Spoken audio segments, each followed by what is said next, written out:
Good. Hello, neighbors. I recognize a whole lot of you. Yeah. Okay, I won't start naming people. Once you start, you don't know when to stop. I don't know what format you want.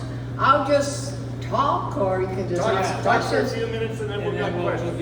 You heard me talk enough all these years of talking, right? Okay, I'll talk a few minutes. Yeah, why don't you talk for a few minutes? Few minutes, and then just question? Okay. Some of you may wonder, Olivia, I thought you retired. What the heck are you doing here, right? Lynn Adamson is saying, yeah. Well, Tim, that Institute for Change Leaders connected me with a whole lot of people that are so passionate about making changes, young and old. A lot of them are childcare workers, wanting for a national childcare program. Some of you may remember how I pushed several decades, right? And personal support workers, Black activists, indigenous folks, you name it. Midwives, that's right, oh my God, yeah.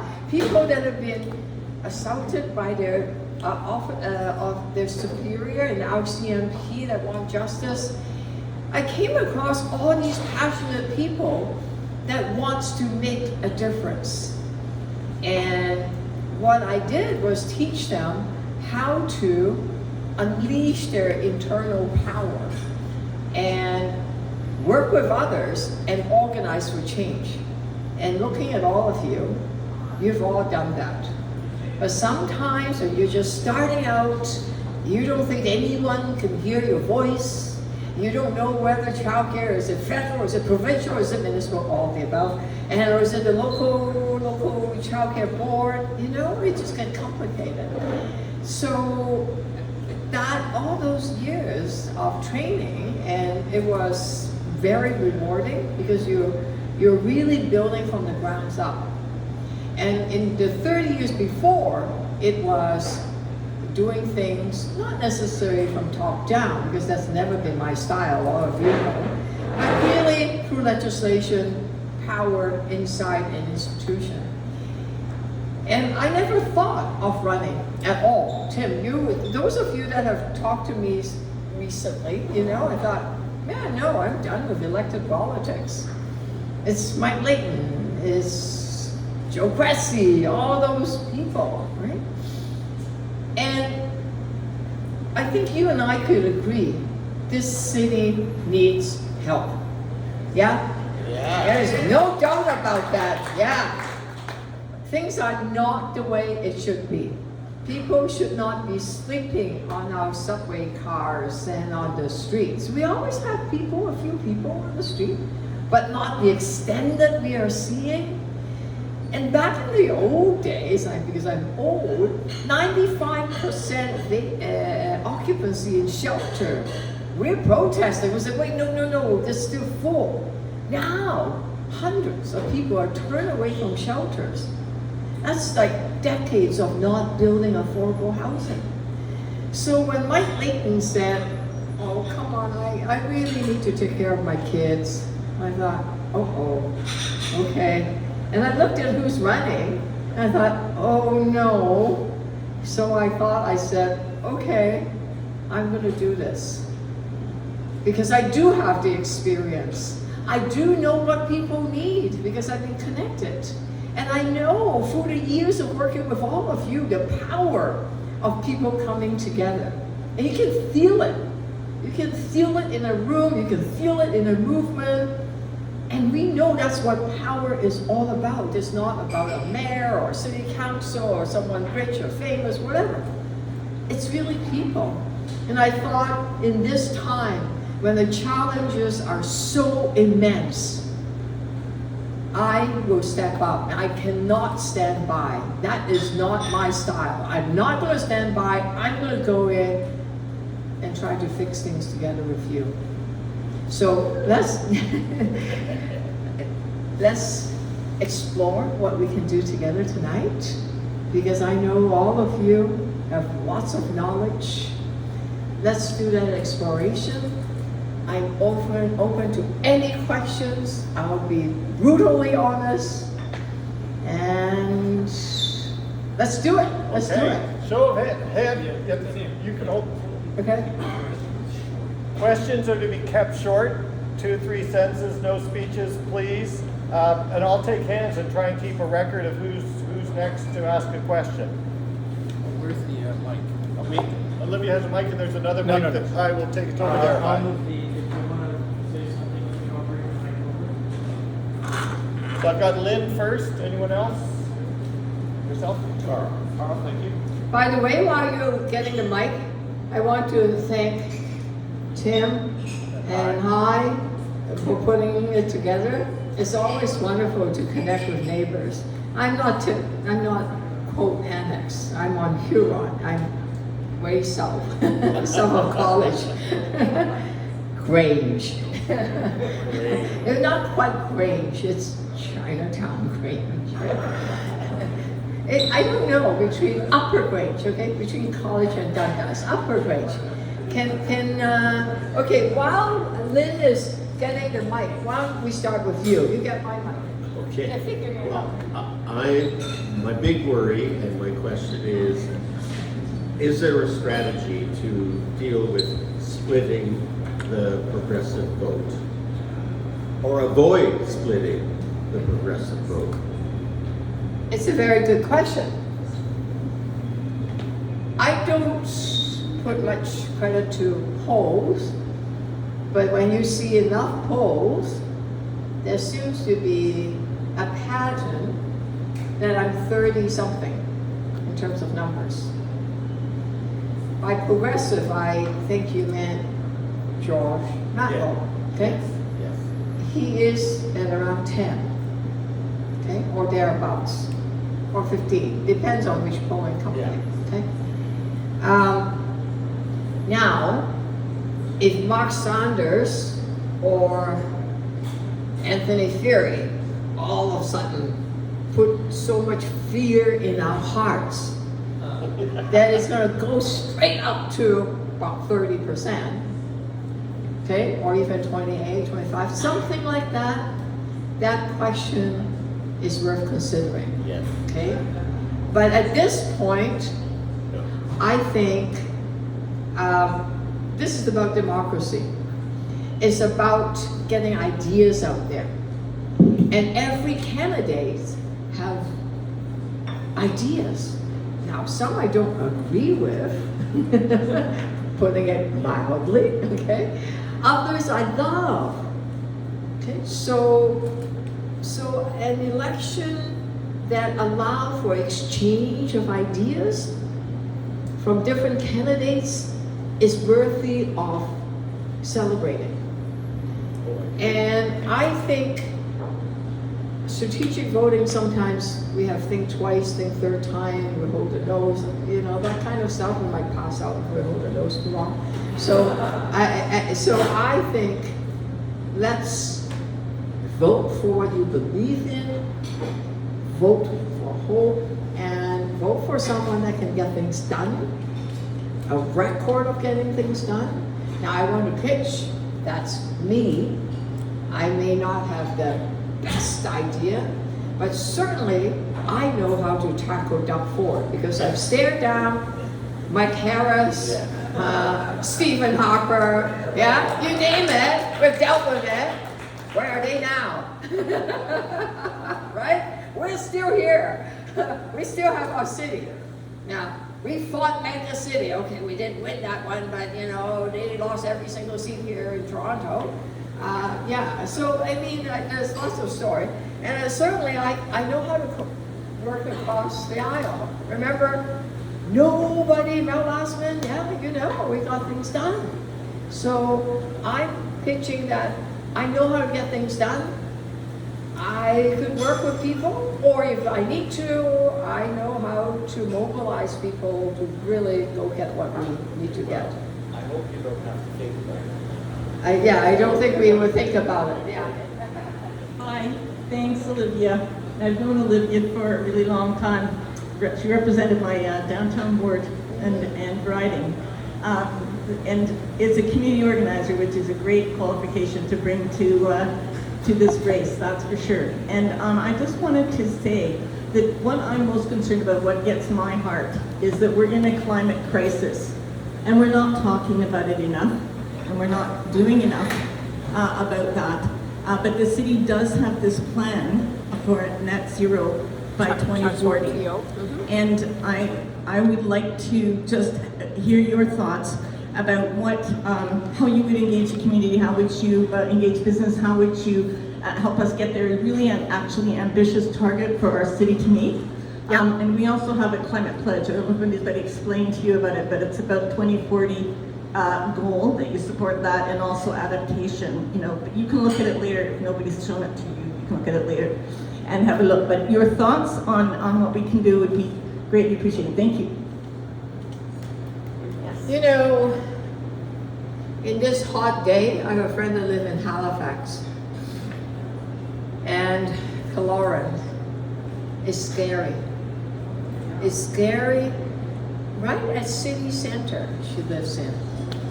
And the smoke and the structure that are being destroyed around her, even when there's like rain now, but it's still raging, the fire. And how could anyone not pay attention to it? Now, I'm blessed to have enough financial means to have air, because HVRA got this bulk purchasing thing, got ourselves organized. We got all these solar panels, right, on our roof. I also geothermal, so my house is cool in this case, and heated through ground source heat, and cool. But let me pick 3 areas, because I could talk about tree canopies, I could talk about tree maintenance, but let me take the top 3, because I could talk an hour about climate change or climate crisis. I won't do that.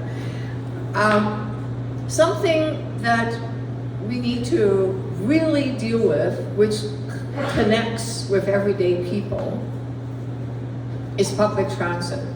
We do it really badly. The greenhouse gas emission from the transportation sectors is huge. If we don't have better public transit, we are in trouble. We are in trouble because public transit has been abandoned by the provincial government and the federal government. Okay? So provincial government used to pay 70%, we used to pay 30%. Mike Harris came and changed that. We now pay 100%. And I often watch GO Train going by and like, okay, Government of Ontario is paying GO Train, why not TTC, right? Why not do better integration? So TTC is in serious trouble. The first thing I would do is actually invest in TTC now so we could get our ridership back. It's really a dumb idea to raise the fares and cut the services, which means that you're having a downward spiral. And then on top of that, they start laying off or changing. Now no one, so if you get down to the subway station, the ticket booth, there's no one in it. No ice on the station, okay? Then, I was at Young and Dundas, I was looking for a ticket because I had a question about my Pesto card.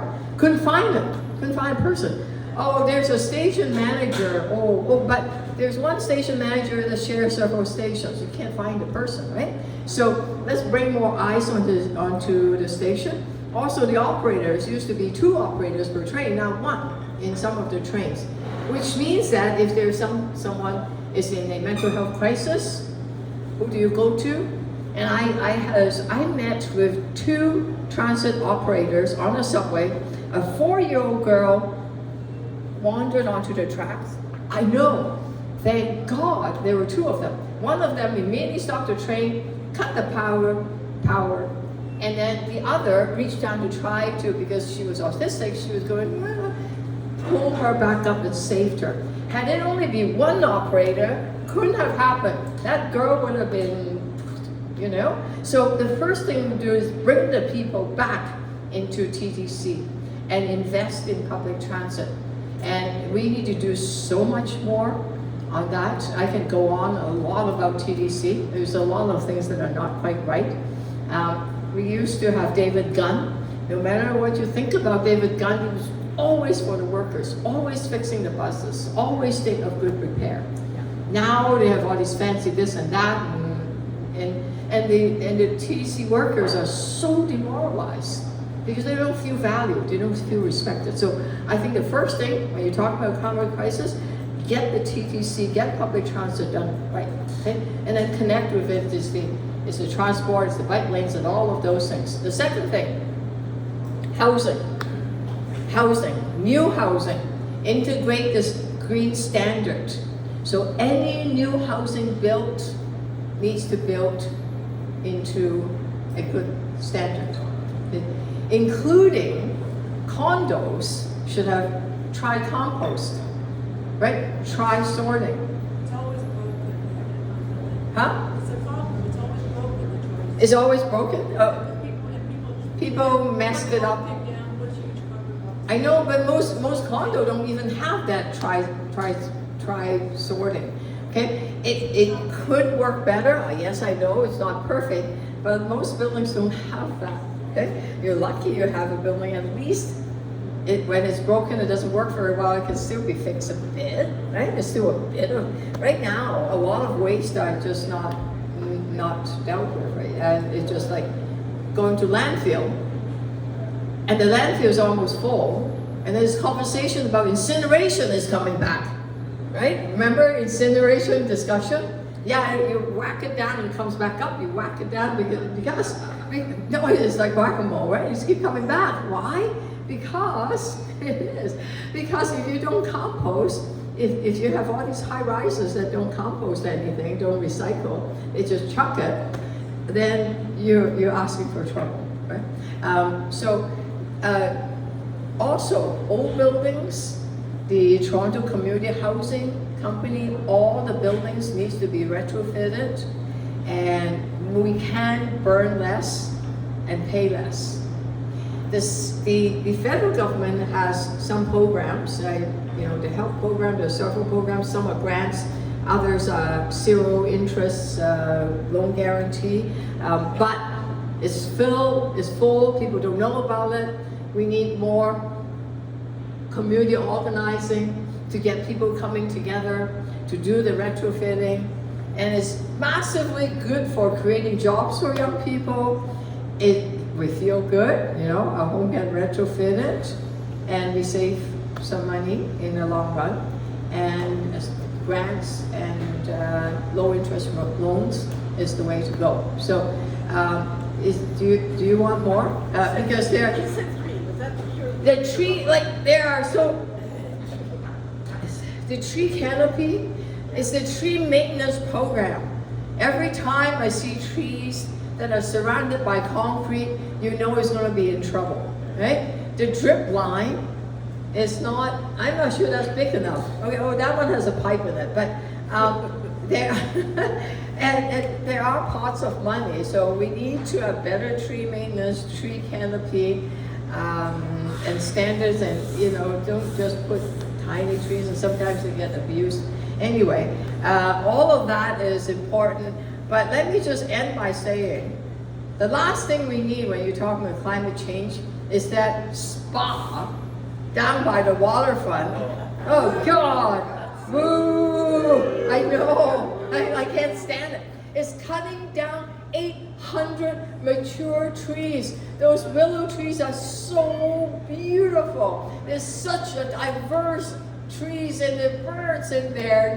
I ride my bike down to watch the sunset, to have a walk. I run all year round, and to have that made private with these gigantic parking lots. I thought, oh my God, how could anyone be called environmentally in the middle of a climate crisis? So let's build more housing, denser property, so that there's no need to do the green belt and destroy the green belt, and it just take the entire argument that we need more housing. Well, no, we can build it right in the city limit. You don't have to go to farmlands and destroy them. Yeah.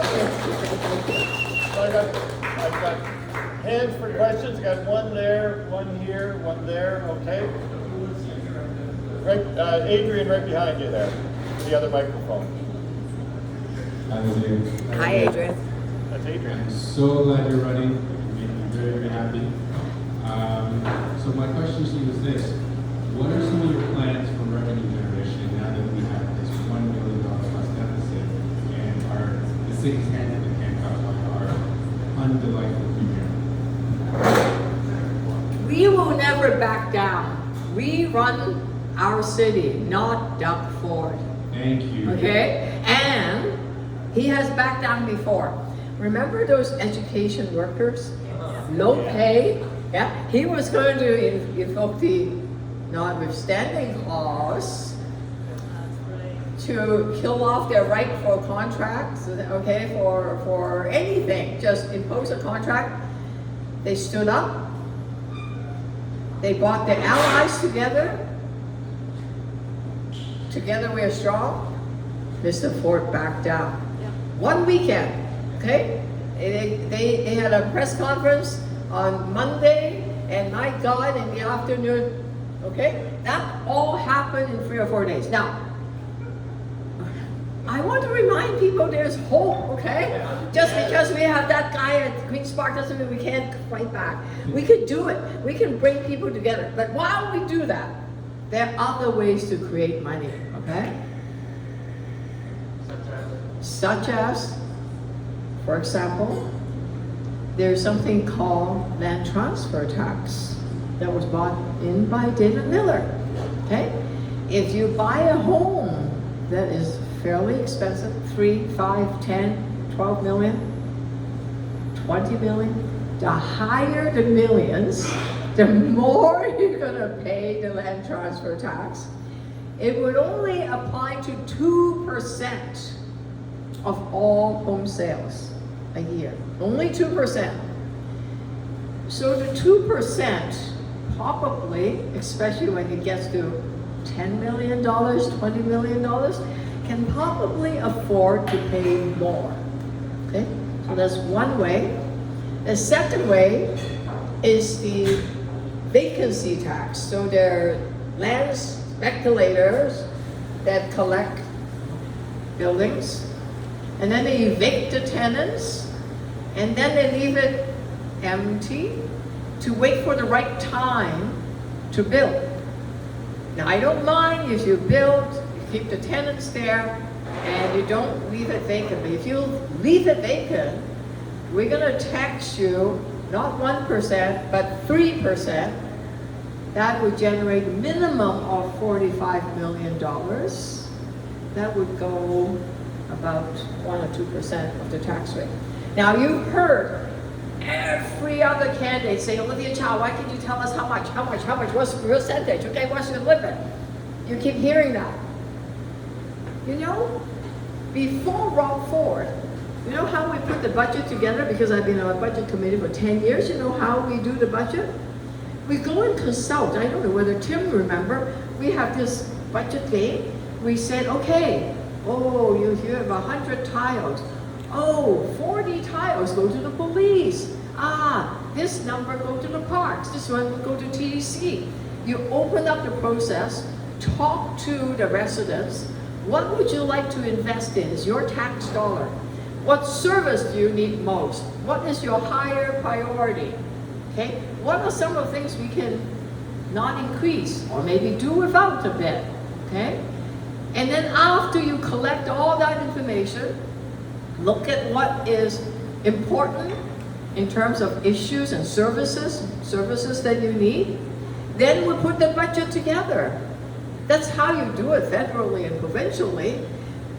What Rob Ford did was to pick a number out of thin air, 0, 1%, 2%. Set the number and then try to stuff everything in it. You know what? My approach is people first. I'm not going to pick a number and say what percentage. No, that's not a good approach. That's the Rob Ford, John Tory approach. That's not an Olivia Chow approach. I want to start with people. I want to talk with all of you across the city to see what we can put together. That's how you put the budget together. That's called participatory. That's called democracy. So that's why they can ask me 15,000 times. I'm not going to say this is the percentage of tax increase. It will be modest. Okay? So there are different ways that we will get extra revenue, but at the end of the day, we need a new deal from the federal and the provincial government that could grow with the economy so that this Toronto, the financial center of Canada, will get the money that we deserve. And you're next. That was my question. That was your question? That was my question. Okay. We'll go to Evelyn. You're on the list if you want. Anyone else with a hand too while we're at it? Cindy? Okay. Evelyn? Yes. Thank you. Hi, Olivia. I am concerned about the police in Toronto. When I think about the city of Toronto, one of the things I think about is our, I think, $1.1 billion towards police. And as we're talking about budgeting, all I can think about is over $1 billion we spend on police. And there are books about it. There are studies. We know that more police does not prevent violence. I know we have a crime issue, but I'm also really concerned about Doug Ford making the pathway clearer for people to be less educated and become police officers. So I'm wondering where you stand on this, on defunding the police so that we can put this funding towards other social housing. I think we need people to work on traffic stops. I don't think they need to have guns. Great question. Some of you that know me for quite a while will know what my stand is on the police. I've been on the budget committee, as I said, 10 years. And I was always saying, wait a second, do you need to do that from overtime? Isn't that part of your job? Why is it overtime paid, etc.? Why do you need a helicopter when you already have a plane, for example? They didn't get the helicopter because they want the plane instead. So let us look at the issue at hand. A good percentage, probably half of their calls that you get in 911 are not really calls that need the police to go out, okay? You get calls when people are having a mental health crisis. You get calls when people are overdosing, okay? So the city began to, through Mike Layton and other good people, slightly biased, started to create the Community Crisis Service, okay? Toronto Community Crisis Service. What that does is to bring the people that are really trained to deal with mental health crisis, social work, right? Social workers, psychiatrists, psychologists, counselors, nurses that know how to deal with these things. They are the ones that would go out. And eventually we want to transfer those 911 calls to tell people, call 211 instead, okay? Then when you're able to transfer those calls, and we want to have that service 24/7, right now it only covers 60% of the city. If I become your mayor, it will be across the city, it will be 24/7. You will have a much more appropriate response, okay?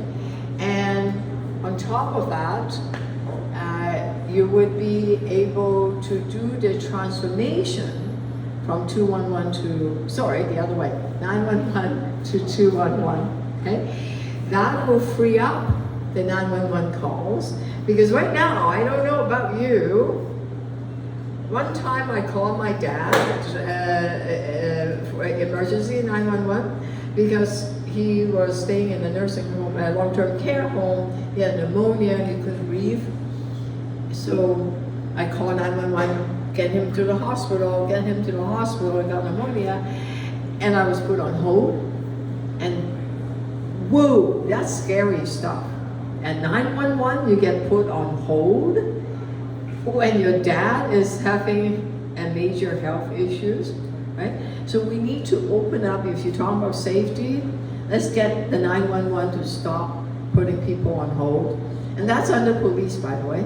And, and so that the wait times is much shorter, much less. Okay. So it's transforming it, changing the service, and a different approach in keeping us safe. Okay. What one more? How much? Yeah. The next. Yeah. I think. Yeah. Okay. Yeah. Hi Olivia, I'm Jacinta McDonald. I'm with the Plant-Based Treaty. It's a global initiative to transition our food system from animal-based to plant-based to tackle the climate crisis. And so far we've got 21 cities around the world that have endorsed, most recently Edinburgh, Norwich, in the UK, and also Los Angeles have endorsed. And so my question is simply, if you are elected mayor, will you meet with us to learn more about the plant-based? Yes, that's an easy one. Thank you. An easy one. I grow tomatoes and all of that stuff. Awesome. And because yeah. Yes, Laura. Olivia, Yes. it's so exciting to hear your passion and your absolutely articulate engagement with all of these issues that have really become utterly endemic. So having said that, one of my most heartfelt observations has been the crisis with the food bank. Oh yeah. And I just wonder if you have some bright ideas Yep. of how to rescue it. Yep. Number one, build 25,000 units of housing on top of the 40,000 being built down the pipeline on Housing First, Housing Now program. You know why? The percentage growth, the number of people using food bank, and the rent cost. The people are going to food bank because by the time they finish paying the rent, there is $0 left. One of my volunteers just graduated from university, and she has a degree, she's doing very well, except her job is in a nonprofit, and she pays $1,600 for a basement apartment that she shares with 3 other people. Just her room is $1,600. By the time she finished paying rent, there's not much left. Okay? So she doesn't even have time, speaking about buying fresh fruits, she doesn't have the money, don't need time, the money to buy the carrots and the fresh fruits. Even canned soup is too expensive, right? That's the kind of people that use the food bank. And a third of them are children. Why? Because the city of Toronto, is one of the reasons why I'm running, the city of Toronto has 90,000 household, not just people, right? Meaning sometimes it's a couple, sometimes it's a family with kids. So you're talking about 150,000 people on the waiting list for affordable housing, for rent geared to income housing. They are the people using food bank. So until you build affordable housing, which we haven't done for a long time, okay? Until you start building housing, which is my top priority, until you build it, that food bank cost is going to just keep rising. And one thing that which is good from this election, almost all the candidates, at least they paid lip service about building affordable housing, okay? And is a crisis situation. The other thing what I am doing is doing something called land trust. So when people are being renovated, there are people around you, they've lived in their apartment for 30 years. Okay? And now all of a sudden, the landlord, because if they renovate it or demolish it and rebuild it, They can charge any rent they can. The rent control is only for buildings that are built after 2018. Which means that they have incentive to evict people, renovate it, and then charge sky-high rent. So what we're gonna do, with me as your mayor, hopefully, is to buy those buildings, turn it into cooperative or land trust, from private to public hands, so that the tenants can live there securely as long as they wish to. So that will go a long way to solve that problem. One quick question, not so quick. I believe in many of the causes that you believe and stand behind as well. My questions revolve around all of these programs requiring gobs and gobs of money. We are currently in a 1.5 billion deficit with inflation, so we are paying prime dollars to handle that cost, that deficit. On top of that, you mentioned going after vacant places and charging a tax. Do you have a bureaucracy in place to do that? And how do you do that? If I were to leave my house empty for a year, how would City Hall know? Oh, right now that program is on. There is already a program. Some of you would have registered. Yeah, right? Yeah. And then you say, I live there. And nothing happens. If you don't say it, then they send you a bill and go, ooh, that's big. And then you appeal it, you send it back, I live here, send it back, and then it's gone. So it doesn't, actually there's not much bureaucracy.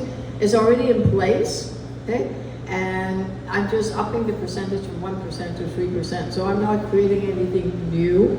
Okay. And for affordable housing, in the scale that you're proposing, where do you propose getting the money to build them, or to buy these buildings, or to build these new residences? Okay? As far as I know, 25,000, how, I got the math done, okay? So the federal government has an $82 billion National Housing Fund. There's an offer, okay? What CMHC, which is Canada Mortgage Housing Company, is offering a rental program, rental housing building program, that will allow you to borrow 95% and put 5% down, okay? Lots of people, lots of developers are doing it. So the 5% down, you need approximately $400 million. They have a second program that's called Housing Acceleration Fund. That would pay majority of it. The City of Toronto piece, we cost shared with the federal government, is about 1/3 of 1% of your tax increase. It amounts to $11 a year. I think you can handle $11. You might have spent $11 already today. Maybe, depends on what you order. So that's $11 a year, okay? And between those two programs, the City of Toronto can then build 25,000 units of housing. But you know what's the difference? The City of Toronto, before Mr. Harris and Mr. Harper, used to build 32,000 units of housing, okay? It's called the Metro Toronto Housing Corporation, seniors housing, okay? And then they were building something called City Home. If you go to the St. Lawrence neighborhood, right? The David Crombie Park, surrounding it, there are cooperatives, there are housing. You cannot tell which one is a condo, which one is a government housing, because it's mixed income. Whether you're rich and poor, you live together into a building, into a neighborhood. And it's wonderful neighborhood because it works. It's safe and it's perfect model. And then, last 10, 15 years, the city of Toronto walked away and did not build any housing whatsoever. It stopped. Why? And Why did they make that decision? you need to ask John Tory that question. You need to ask Rob Ford that You're a question. person on the inside, so you should. No, I was not elected. I'm sorry. Or weren't you on the budget committee? No, at that time we were building, excuse me. Okay, let me do some math. I'm not understanding. No, okay. Wait. So, I was elected, I was your local councillor. Ooh, it's raining. I was your local councillor up till 2006. And then I became a member of parliament till 2014. And then I taught. So during that 10 years or 15 years, Mr. Ford was your mayor, and then Mr. Tory was your mayor. Do not ask me why they would not build affordable housing. They could have, especially the federal government has a program to say, please build. Now the program is not perfect. It needs a lot of refinement. But that's why I'm running for office. It's time that we get back into building affordable housing, because when we don't do that, you see the impact on the street, and it's unforgivable.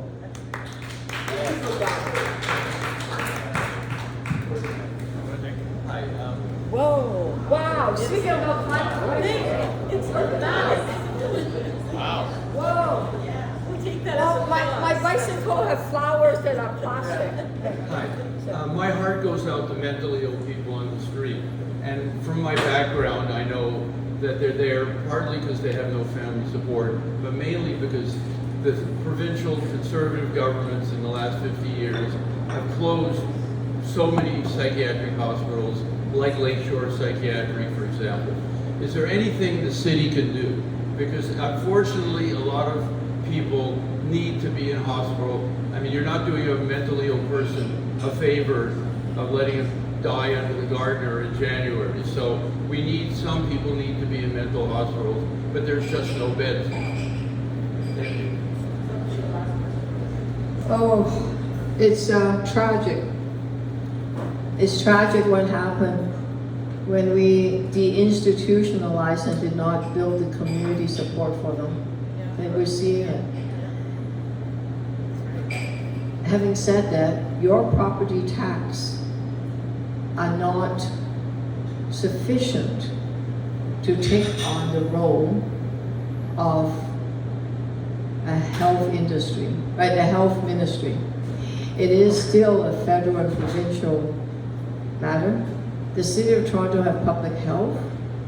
What we can do, because someone needs to do something, is to find shelter first. Because a person that are mentally ill, they need housing, they need a roof over their head first. If not, no matter what kind of treatment and counseling, they're not going to take the medications on time when they're running from one place to another place, when they are completely under the gardener. So get a shelter over them first through rent supplement, which is up, they get ODSP, right? They get a bit of pension. You add a little bit so that you can rent a room for them. Then you provide wraparound services, which is the service that a lot of community groups, Queen Community Center, Dixon, Halls, and Christopher, they are angels. They could help support folks that have mental health issues and help them heal. We've seen it work, and some have addiction problems. What we need to do is a holistic approach, from housing to detox to mental health support to giving them a sense of belonging so they can contribute and integrate back into the community. It has helped, it has worked before. I've talked to and met people that have had mental health issues that have survived it and back as a full contributing individual. But housing needs to be a roof over their head first. Yeah, it is possible, but we need all of us to say to both Queen's Park and the federal government, you have to invest in it. Right now, the system is totally fragmented, it is all over the place, and we're seeing the impact of it everywhere. I am, because I can't ride my bike to my next event, you know, I look at Aku weather and they said it wasn't going to rain. What is this? You know, what is this? It's hail. Oh my God, it is hail. Wow. Okay, Lynn Adamson, you know your question about climate crisis, you're just proving it. I have some Centennial student wanting to ask questions. No? Okay, we don't have to worry about that. Okay. You haven't asked anything. Here. In terms of housing, have you ever thought of partnering with organizations like Options for Homes? Yes, absolutely. They're really They've been able to build housing in the past 15 years when there's government. Yeah, with the federal government. Yeah.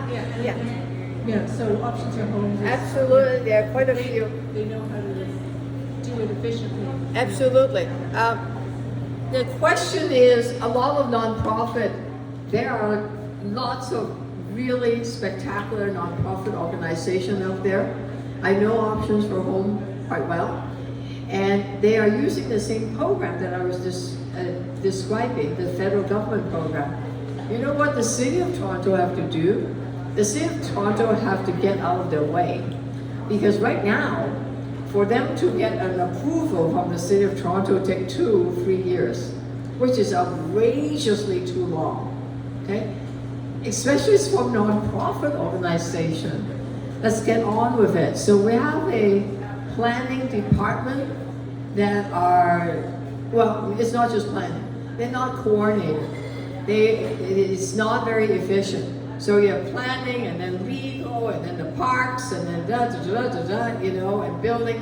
They need to be coordinated so that it's one-stop shop and you get it approved just right there. If not, right now is you get everything and then a person goes on holiday or they change job, change position and start all over again. And then after that, the planning department goes to legal department and then you know, 3 months, 6 months. They don't even tell you how long it would take. And where there's a mosque building housing on their parking lot, which I know a few are, Chinese Cultural Center also building on their parking lot, which is great. So there's all these nonprofit organizations coming to the table and saying, we want to build affordable housing and we want to use the federal government program, except it's taking so long for them to do it.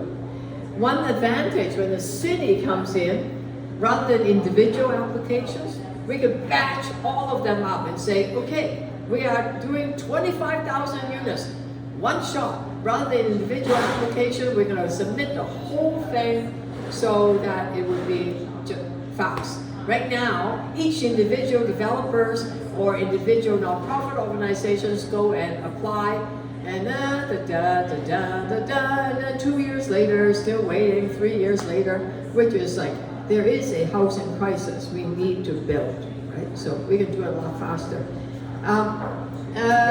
Tim, well, okay, the second round, I actually have to get going, and Abra, it's at 7:07. Can I make that as the last question? And I think there's some student that needs to, no, I assume there isn't. Then I'm going to run away because I need to go to another event and I don't want to be late. And this may make me late.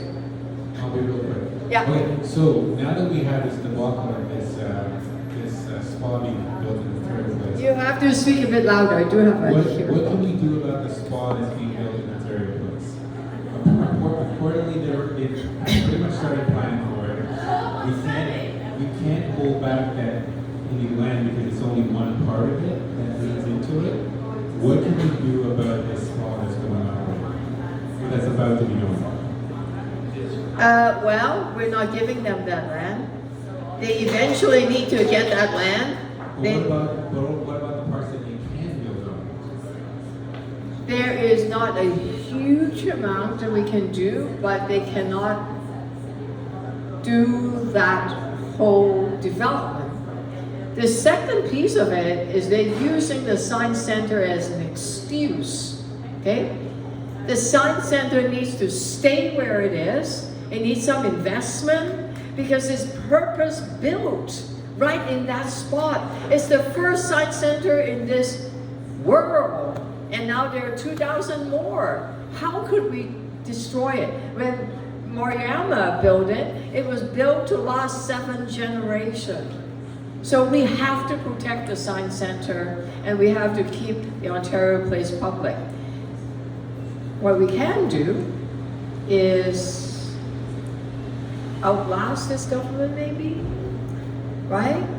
And talk to the people that have member of provincial parliament that are conservatives, not in this neighborhood, but there are other neighborhoods. There are at least 8 neighborhoods in the city of Toronto where they are conservatives, including those that are around the Science Center area.